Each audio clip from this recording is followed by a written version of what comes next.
Agora mesmo eu tô indo reiniciar o roteador que já caiu aqui. Potência, hein? Vocês estão vendo essa tela aí, metodologia do ensino das ginásticas, aula 22 e 24 do 4? Uhum.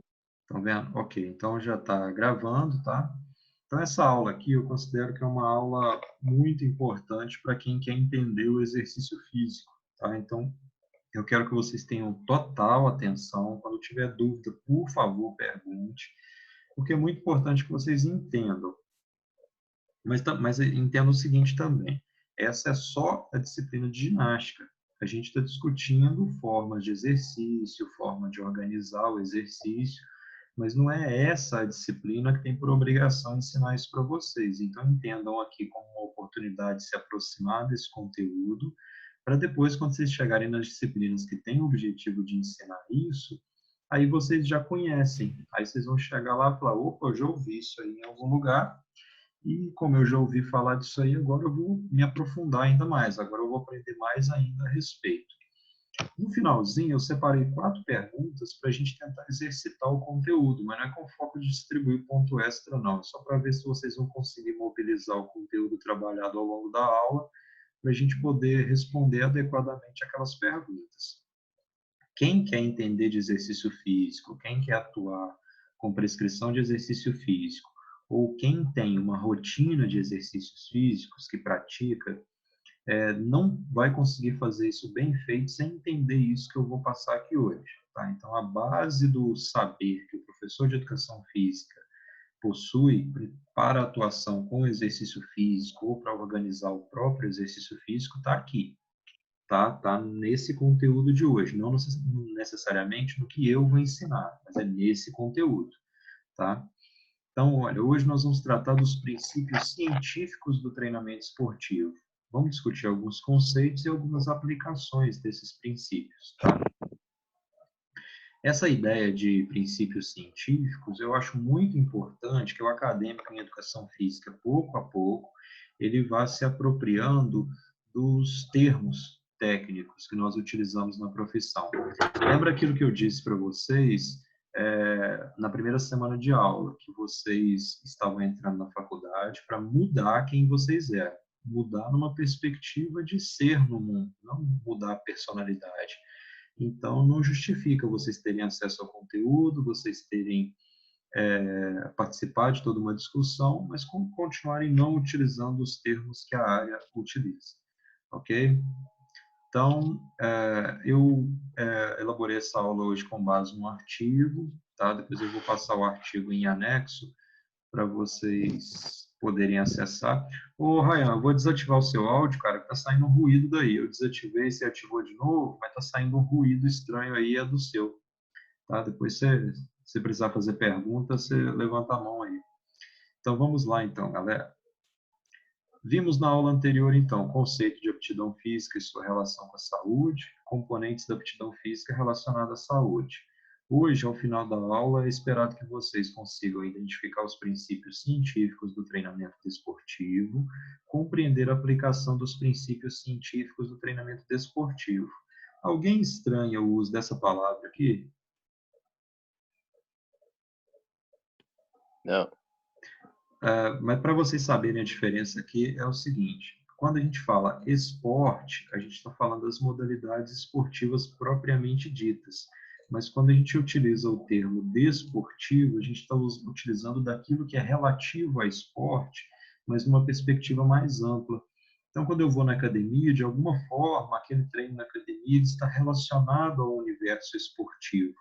Né? Se eu vou fazer uma corrida na pista, de alguma maneira aquilo está relacionado a um contexto esportivo, né? Principalmente na maneira como a população geral compreende. Então, toda vez que a gente falar desportivo, a gente vai estar falando de alguma coisa que é relacionada ao universo do esporte, mas não nas modalidades, estritamente, ok?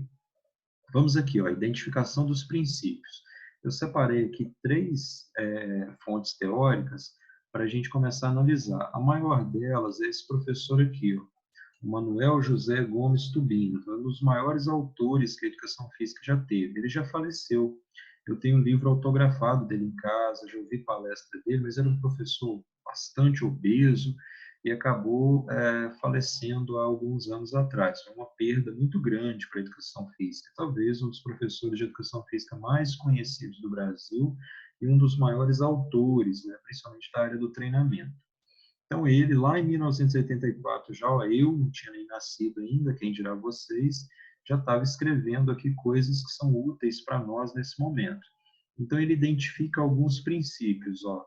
Princípio da individualidade biológica, o princípio da adaptação, o princípio da sobrecarga, o princípio da continuidade, o princípio da interdependência volume-intensidade. Então, Manuel José Gomes Tubino, ele identificou a existência de 5 princípios. 5 princípios que orientam o treinamento para que ele aconteça de forma coerente. O Stélio Dantas, lá em 1995, né, 11 anos depois do Tubino, identificou o Stélio Dantas também um grande autor da educação física, tá? Um cara respeitadíssimo no Brasil, está vivo ainda. Ele identificou o princípio da especificidade, tá? Então vamos falar mais do detalhamento dele mais adiante. E um ano depois, o professor Gomes da Costa identificou o princípio da variabilidade e o princípio da saúde, né, como princípios importantes para orientar o treinamento esportivo. Para falar um pouquinho agora de cada um deles, eu fui separando assim. Aqui é só uma síntese, tal, com todos eles numeradinhos assim numa tabela para ficar mais fácil. Então, ó, 1, 2, 3, 4, 5 são de autoria do Manuel José Gomes Tubino. O princípio da especificidade do professor Stélio Dantas, e o princípio da variabilidade, o princípio da saúde, do Gomes da Costa, aqui, 96, tá? A primeira coisa que nós vamos falar, então, é do princípio da individualidade biológica, né? Eu já tinha falado rapidamente a respeito dele para vocês, mas eu acho que dá para falar um pouco mais aprofundado agora. Agora é hora de falar. Então, esse princípio, basicamente, ele explica a variabilidade entre elementos da mesma espécie, o que faz com que não existam pessoas iguais entre si. Nós podemos transportar isso aqui até para outros grupos, né? Não precisa ser só pessoas, pode ser animais, por exemplo. Então, o sujeito que tem lá um rebanho de gado no pasto, ele vai, às vezes, procurar fazer uma inseminação artificial, vai fazer uma cruza lá com um touro que seja de fora do rebanho. Por quê? Ele quer garantir variabilidade, né? Isso explica também por que não se deve permitir o cruzamento genético, né, de indivíduos de dentro da mesma família, porque eles tendem a levar a um enfraquecimento, porque pouco a pouco se vai perdendo a variabilidade. Então, basicamente, o princípio da variabilidade, ele pressupõe que todo indivíduo dentro de um grupo é diferente entre si, tem características que são só dele. Então, o que isso tem a ver com o treinamento? Para explicar o ser humano, basicamente ele vai propor um equilíbrio entre genótipo e fenótipo. Alguém já ouviu esses dois termos? Já. Já, né? Então, ó, o genótipo, eu coloquei na balancinha aqui para a gente entender a questão do equilíbrio. Se eu tiver só um deles, não adianta. E a gente já vai entender o porquê. Ó, o genótipo aqui remete a quê? A ideia de genética, a ideia do gene, aquela carga genética que o sujeito já nasce com ela, conferindo a ele determinadas características, né? Cor da pele, cor do cabelo, se é mais ou menos peludo, aquela historinha da genética lá que nós ouvimos tanto lá na escola, que o Mendel testou bastante lá com alguns espécimes para tentar elaborar uma teoria. E o fenótipo se refere às influências ambientais. Então, basicamente, a gente poderia postular da seguinte forma: todo indivíduo nasce com uma carga genética que lhe confere determinadas características. Essas características, elas podem ser, e alguns potenciais também. Essas características podem ser desenvolvidas ou não. Vamos entender essas características agora como potencial para determinadas práticas esportivas. Então, todo indivíduo nasce com algum potencial, né?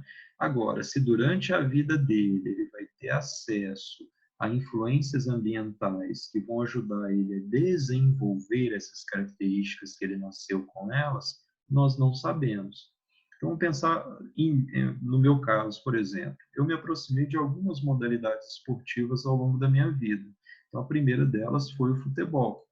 Mas aí tem um problema. Mesmo que eu tivesse as características genéticas ali que fossem interessantes para o futebol, as influências ambientais não foram boas o bastante para que eu desenvolvesse essas características lá do futebol.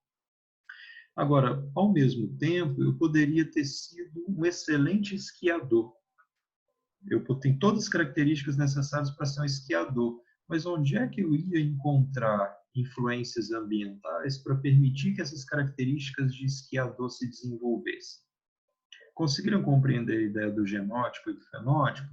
Vamos agora usar o exemplo, para ficar mais claro, do corredor. Então, eu poderia ter sido um excelente corredor de 100 metros. Com essa altura comparado ao Usain Bolt, coitado do Usain Bolt, né? Não ia dar nem para os primeiros 20 metros.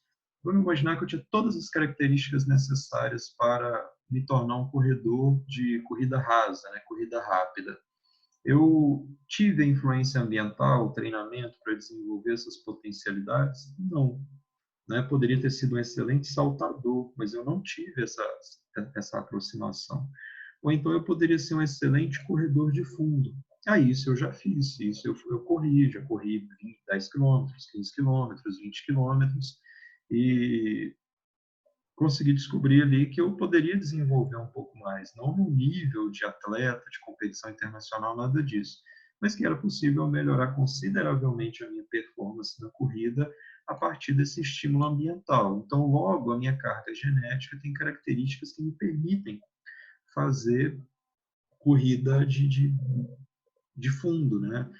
Meia maratona, principalmente. Então, eu consigo, eu dou conta disso. Então, o genótipo, todas as características que o sujeito nasce com elas, né? Esse potencial genético, e o fenótipo são as influências ambientais que podem ajudar o sujeito a desenvolver ou não essas características dele. Se o sujeito não tiver o genótipo, não tiver as características, as influências ambientais podem fazer com que ele seja um atleta razoável? Podem, porque essas influências ambientais também, a qualidade delas podem levar o sujeito a desenvolver características, né, habilidades ao longo da vida que pode permitir a ele o trabalho numa modalidade esportiva. Agora, se ele tiver um perfeito equilíbrio entre genótipo e fenótipo, isso potencializa a preparação dele para uma determinada modalidade? Muito mais, muito mais. Vou imaginar um atleta de voleibol hoje. Se ele não tiver acima de 1,80 m, 1,90 m, dependendo da posição, 2 metros, 2,10 m, é muito difícil que as influências ambientais garantam essa capacidade de jogo para ele. Vamos pensar no basquete profissional hoje. Se o sujeito não nasce com uma determinada característica, pode ter influência ambiental que for. É muito difícil que esse sujeito se torne um atleta de elite. Não é impossível, porque ele pode ser extremamente habilidoso, mas é muito difícil. Da mesma forma, o genótipo também, né, o gene aqui, pode determinar se esse sujeito vai ser mais magro, se esse sujeito vai ter características de desenvolver mais a hipertrofia muscular, se esse sujeito vai ter uma tendência a ser mais gordo, né, vai acumular mais tecido adiposo. Então, tudo isso está explicitado no genótipo, que pode ser modificado com as influências ambientais. Então, ok no que diz respeito ao princípio da individualidade biológica? São muitos princípios, tá? Então, se tiver alguma duvidazinha que seja, fale agora ou cale-se para sempre. Brincadeira. Então, vamos ao próximo. Princípio da adaptação. Então, o princípio da adaptação é um dos princípios mais importantes que existe no treinamento. Então, o que o Weineck aqui diz lá no livro Biologia do Esporte, né? O princípio da adaptação se refere a mudanças funcionais e estruturais em quase todos os sistemas. Sobre adaptações biológicas no esporte, entende-se alterações dos órgãos e sistemas funcionais que aparecem em decorrência das atividades psicofísicas e esportivas. Quando o sujeito é estimulado, né, ele recebe um estímulo lá do exercício, ele participa de uma sessão de exercício, ele participa de um jogo, ele participa de alguma sessão de atividade física moderada ou vigorosa, ele vai passar por esse processo aqui, ó, a síndrome da adaptação geral, ou estresse. Então, quando o sujeito fala assim, estou muito estressado, significa que ele não está conseguindo processar o número de estímulos que está chegando ao corpo dele. Então, nesse sentido, o estresse é positivo, porque é ele que leva a essa síndrome da adaptação geral, ou SAG. Então, no momento em que eu recebo um estímulo, eu recebo um estresse, pode ser um barulho, pode ser um estímulo visual, pode ser um estímulo orgânico, que faz com que o meu corpo saia do equilíbrio, é a reação do organismo a esses estímulos que vão promover adaptações ou danos ao mesmo, sendo que esses estímulos são denominados de agentes estressores ou agentes estressantes. Então, no momento que vocês participam de um jogo, vocês estão estressando o organismo de vocês. No momento que vocês levantam peso na academia, faz uma série de exercícios, no momento que vocês participaram daquela aula de ginástica, vocês estressaram o corpo de vocês. Então, a partir dali, imediatamente quando acabou aquela sessão de treino, começou um processo chamado de síndrome da adaptação geral, porque o corpo de vocês entende da seguinte forma: o que esse sacana está fazendo comigo? Ele está de sacanagem? Ele Comigo. quer, ele quer me destruir? Né? Esse corpo, esse sujeito aí quer me destruir? Né? O que está acontecendo? Então, na medida em que esse corpo vai interpretando que aquele estresse pode acontecer de novo, ele se adapta. Mas eu vou falar um pouquinho mais à frente com outro princípio. Tom, você quer falar? Professor, isso aí acho que tem muito a ver com o que eu tô vendo aqui, que é uma série documentário, né? Netflix tá até pausado aqui, que eu pausei por causa da aula, né?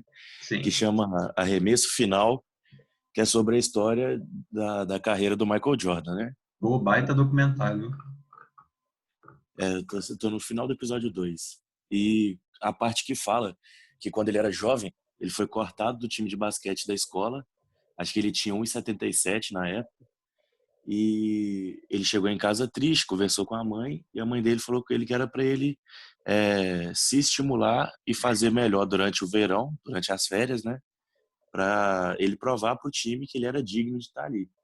E num período desse verão, né, uns 3, 4 meses de férias que eles têm, ele estimulando o corpo dele, jogando 6 vezes por semana, eu acho, se eu não me engano, durante 1 hora e meia, o corpo dele desenvolveu para quase 1,86 m.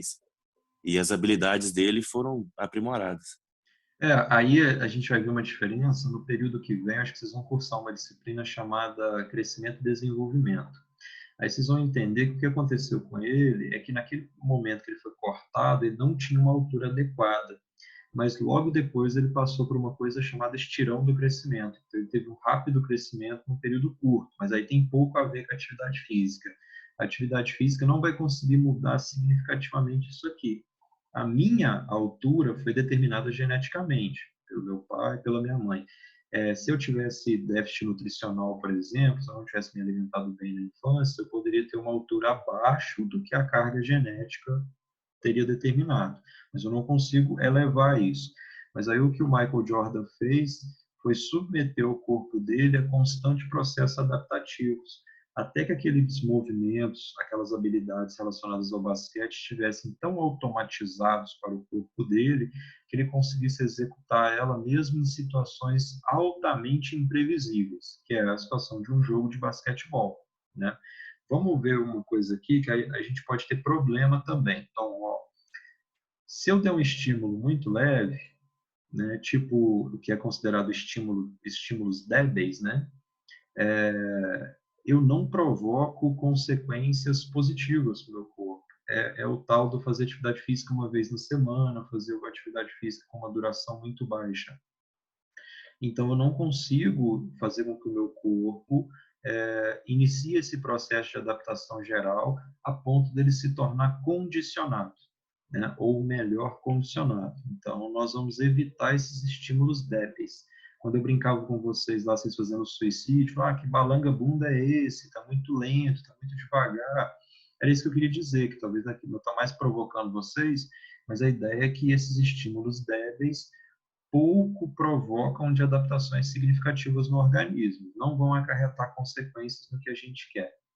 Os estímulos médios, eles apenas excitam, né, o corpo, então o corpo ele se ativa, né, naquele momento, tem uma série de adaptações momentâneas, mas essas adaptações não são duradouras. Os estímulos médios para fortes, eles é que vão provocar as adaptações que nós queremos. Então é aqui que nós estamos interessados, né?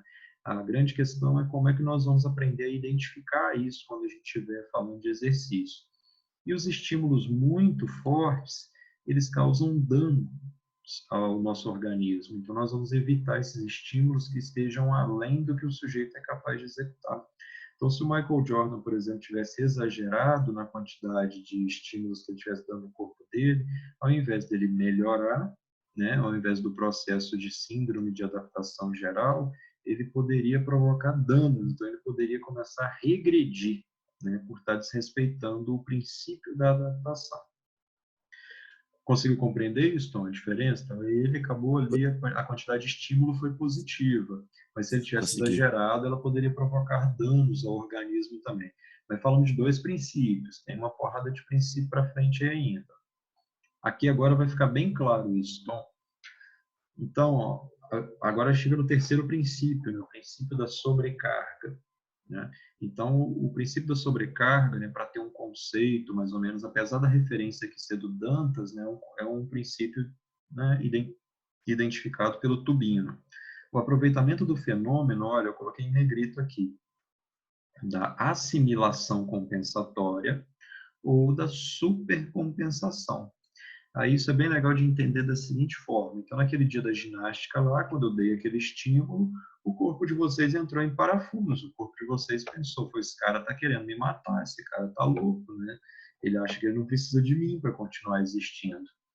E aí, a partir do momento que vocês pararam a atividade, o corpo entrou num processo de adaptação. Só que esse processo de adaptação, ele tem fases. E é interessante a gente compreender essas fases para saber o que fazer em cada uma delas. Né? Vamos continuar aqui no conceito para entender a figura depois. Então, essa assimilação compensatória ou supercompensação é o que permite uma aplicação progressiva do princípio da sobrecarga. Então, se eu estou fazendo um exercício hoje com uma determinada carga, daqui a 2 meses não faz sentido eu continuar fazendo exatamente com a mesma carga, porque senão eu não faço com que meu corpo continue se adaptando. Olha como é que o princípio da sobrecarga é diretamente ligado ao princípio da adaptação. O equilíbrio entre carga aplicada e o tempo de recuperação é que garantirá a existência da supercompensação de forma permanente. Vamos entender o que aconteceu com vocês lá naquela aula de ginástica a partir dessa ideia aqui. Ó. Vamos isolar só a fase 1 aqui. Ó. De fato, vocês tiveram muita fadiga, certo? Então, naquele momento, olha, vocês começaram a atividade aqui, ó, nesse ponto. Vocês estavam nessa situação. Quando vocês terminaram a atividade, vocês estavam pior ou melhor do que quando vocês começaram? Pior. Muito pior. Isso explica essa linha aqui, Natão. Olha como é que decaiu a sua condição até aqui embaixo. Então, a condição de vocês ficarem mortos ao final do estímulo ali representa essa fase 1, né, onde aparece a fadiga. Só que quando você começa a fase 2, né, você começa a fase do repouso, aí o corpo começa a recuperar o seu padrão anterior, aquele padrão que você tinha antes de ter iniciado, antes de ter recebido aquele estímulo. Então, o corpo precisa voltar para o seu ponto normal. Então, depois que as dores pararam, depois que tudo parou, vocês conseguiram recuperar esse ponto aqui, ó, né?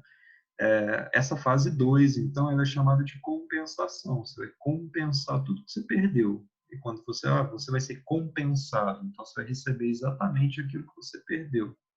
Só que aí o corpo, ele é esperto, ele fala assim, vai que esse filho da mãe faz isso comigo de novo. Então, se ele fizer isso comigo de novo, eu vou estar preparado. Aí o que ele faz? Ele abre um princípio aqui da supercompensação.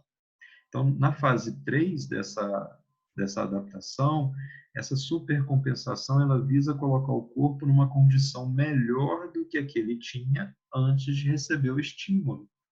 Porque se você der aquele estímulo de novo, se você der aquele estímulo de novo, você não vai partir mais dessa linha pontilhada aqui, você vai partir aqui de cima, que é o ponto mais alto. Então, percebendo que a linha começa a cair, se você não der outro estímulo de novo, essa supercompensação que você ganhou aqui de nada vai adiantar. Você vai ficar com aquele mesmo nível que você tinha sem receber estímulo algum. Então, é tarefa do professor que atua com exercício, que atua com treinamento, saber o momento exato de fornecer outro estímulo, no momento em que o sujeito já passou pela supercompensação. Então, não faria sentido, por exemplo, de acordo com o princípio da sobrecarga, eu dar uma tarefa daquela para vocês, e aí no momento que vocês ainda estão se recuperando, né, no momento, por exemplo, da fase 2, se eu der outro estímulo daquilo, o que vai acontecer com vocês? Vocês vão criar supercompensação? Ah, Além de não criar supercompensação, vocês vão criar outra curva descendente aqui. O corpo vai ficar pior do que quando vocês receberam o estímulo. Então, ao invés de fazer vocês avançarem, eu vou fazer vocês caírem, né? E a ideia não é essa. Então, a gente precisa saber os prazos exatos que um determinado organismo demora para se recuperar. Isso é igual para todo mundo? não, depende do organismo da pessoa. Agora, melhora a frase, Natan, de acordo com o primeiro princípio.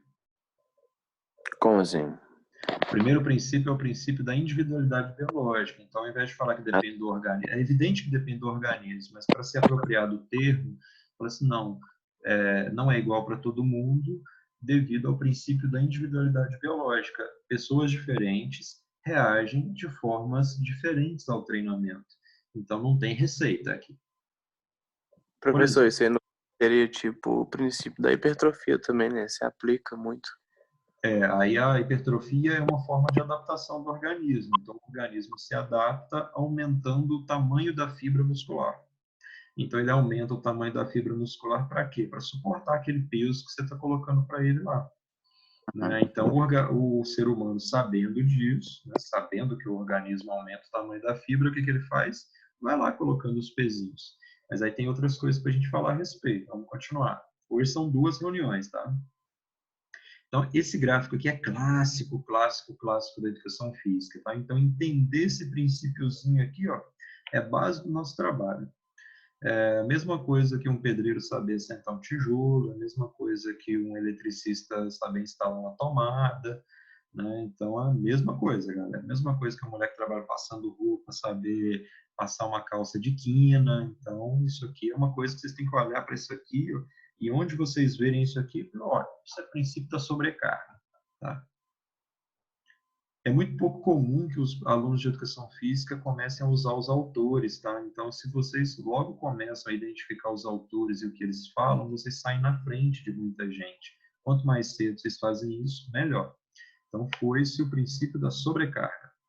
Agora, então, o princípio da continuidade. Então, o princípio da continuidade ele é simples, mas eu botei algumas partes em negrito aqui. Ó. O que você acha que diz o princípio da continuidade? Ele compreenderá sempre no treinamento em curso uma sistematização de trabalho que não permita uma quebra da continuidade. Isto é, que o mesmo apresente uma intervenção compacta de todas as variáveis interatuantes. Em outras palavras, considerando um tempo maior, o princípio da continuidade é aquela diretriz que não permite interrupções durante o período. Vamos imaginar 2 situações. Vocês têm um atleta, né, ou uma equipe que está em treinamento. Então, a competição-alvo acontece em janeiro. Então, é todo mundo se preparar para competir em janeiro. Então, quando é que essa equipe tem que estar no melhor condicionamento possível? Em janeiro, no período da competição. Se ela adianta se essa equipe estiver no melhor nível dela em novembro, ela em novembro não vão falar assim, a equipe está voando, vai ganhar a competição com certeza. Isso não quer dizer muita coisa, porque ela está bem em novembro, né? Não significa que ela vai estar bem em janeiro. Acontece muito no futebol, por exemplo, comecem a reparar a Copa das Confederações. Então, teve ano que o Brasil ganhou a Copa das Confederações. Em 2005 ele ganhou a Copa das Confederações, 2013 ele ganhou a Copa das Confederações, e aí todo mundo olhou e pensou, opa, o Brasil está forte para a Copa do Mundo, só que estava bem um ano antes. Quando chegou no outro ano para a competição propriamente dita, o que aconteceu? Outras equipes mostraram que estavam muito mais fortes. E aí o Brasil não, o Brasil mostrou que estava mais fraco do que o ano anterior. Agora vamos entender que nós não temos atletas, mas nós temos um aluno lá na academia. Quando é que ele tem que estar bem fisicamente? A época do ano que ele tem que estar melhor fisicamente. Quem lida com a academia aí, me responde, por favor. Verão? Pois é. Adianta ele estar muito bem em julho? Eu acho que não, né? Só se for o objetivo dele, né? Pode ser que seja um objetivo da vida dele, que ele vai estar bem em julho, porque ele vai viajar para o hemisfério norte. Às vezes ele é algum competidor, alguma coisa assim Não, também. mas pensa no sujeito comum, né? A não ser que ele vai passar férias no A hemisfério galera norte. malha tá com corpão no verão, né? O cara vai passar férias Mas em no Cancún. carnaval, né? Os caras, porque entrar em janeiro para chegar em fevereiro, tá com o corpo carnaval. Então, é útil a gente pensar nesse sujeito como se ele fosse um atleta. Então, é muito importante que para ele estar bem no carnaval, ali, final de janeiro, início de fevereiro, até final, o cara que está bem no início de fevereiro vai ficar bem até final de fevereiro, início de março, né? Vai ficar uns 2 meses muito bem. Ele precisa valorizar o princípio da continuidade. Ele precisa compreender que o treinamento tem diferentes períodos, tem diferentes ciclos de treinamento, e que para que esse treinamento se concretize positivamente, ele não pode quebrar a continuidade, ele não pode interromper. Vou contar uma historinha rapidinha para vocês. Trabalhava com academia e um determinado cliente da academia, ele não era cliente da academia, ele apareceu na academia porque ele tinha feito uma cirurgia no joelho. E aí ele fez a cirurgia, foi para o fisioterapeuta encaminhou ele para a academia que eu trabalhava. Então, comecei fazendo o trabalho de jump com ele, descalço, para melhorar a propriocepção, né, para o corpo dele ter outras adaptações que não só a peso. E aí ele falou assim, poxa vida, eu estou animado, né, estou me sentindo bem, voltando a treinar, e agora eu vou entrar de férias, então eu vou poder me dedicar a voltar, porque eu quero voltar a jogar futebol. Ele era peladeiro. Aí, quando deu o mês de férias dele, ele sumiu da academia. Ele tinha ficado umas 2 semanas e eu tinha feito um planejamento para ele de 12 semanas de treino. E aí, quando deu 2 semanas, ele sumiu. Aí passaram aí mais umas 2 semanas para frente, ele voltou para a academia. Aí, quando ele voltou para a academia, ele me perguntou assim, ô professor, na época o Ganso, né? Pessoal, a internet caiu, foi só elogiar, viu? Falei que a minha internet não caía.